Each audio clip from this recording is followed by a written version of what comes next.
And with recent legislation passing, Germantown schools are being forced to make many difficult decisions. Here's Tiger Life reporter Noah Certion with some more news. Jake and Brent, new numbers that I found show that over 3,000 students attend these 3G schools, 2,000 on the high school level. And when students first heard about this bill, you can imagine they were pretty upset. The student body was not pleased with the bill. Students frustrated with the bill that went through Tennessee legislature early last year. The bill proposed by Republican State Representative Mark White and Senator Brian Kelsey would prevent a school district from operating within the jurisdiction of another school district without an agreement in place. The bill potentially leaving the students that attend Germantown Elementary, Middle, and High School separated. Some students don't understand why this would happen. Why break a community? Why break down a community that didn't need to be broke down? There were also talks of tearing down Germantown High School. This high school that sits on Poplar Pike has been serving students for over 100 years. One student thinks that tearing down Germantown High is doing a disservice to the whole community. Why? You take education away from children to build a high school or build a mall or whatever was meant to be built on this land. Why? In the agreement, there is a clause that states that Germantown schools will eventually be dissolved each year, forcing a high school that holds a rich history to close its doors. Now, even though the future of the building that holds Germantown High School is still in question, Calvin tells me that no matter where the replacement high school is built, that it is essential to keep the Germantown High School spirit alive. In every family, they have something that identifies them some way, somehow. Our culture is the Red Devil Nation. We can't have Germantown High School. I pleaded with them and said, give us Red Devil Nation. Jake and Brent, Calvin also tells me that the student-led campaign that he helps create, he wants to let students know that you can do anything that you put your mind to. Now, there was also another deal between Millington Municipal Schools and MSES.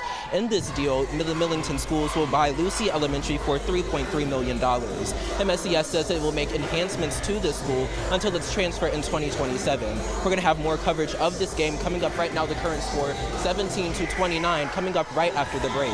Stay with us.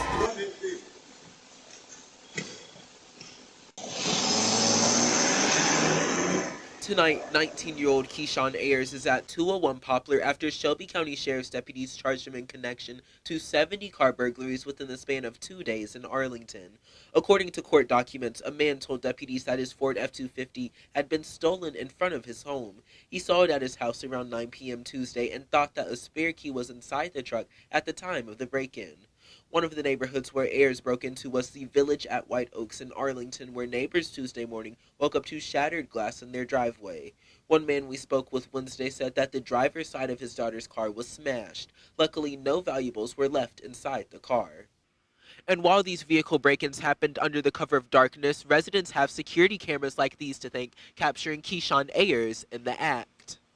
It's been a year since the rapper Young Dolph was shot and killed outside of Makita's Cookies, and the wheels of justice are still turning in this case. This is your update on news happening around the Mid-South and across the nation. A grand jury indicted Hernandez Govan, who is accused to be the mastermind behind Young Dolph's murder. Court documents show that he had been planning the murder since June of 2021. A grand jury indicted him on first-degree murder, attempted first-degree murder, and conspiracy to commit first-degree murder. Well, more than 60 years since the Memphis 13 integrated schools in the city, Memphis Shelby County Schools is now giving them the recognition they deserve. A mural was unveiled at Springdale Elementary. The 13 students were the first black students to integrate Memphis City schools back in 1961. Those schools include Bruce, Gordon, Roselle, and Springdale Elementary. All of the students entered the school in the first grade. Jacqueline Christian, who was a member of the Memphis 13, said that she was emotional when she received the news of a mural being created in their honor. I found out that they was going to do murals for us, and I really just started crying, but I'm so excited, happy, for them to realize and recognize us after taking such a long time to do this. Overjoyed. So glad they're finally getting the recognition they deserve. Also during the event, there was a showing of the Memphis 13's documentary. The film reflects on the years following desegregation and honors the alumni who made history. Just last year, the Memphis 13 was recognized during a Tennessee State of Representatives meeting. With an update on news happening around the Mid-South and across the nation, I'm Noah Certion, AHS Tiger Life News.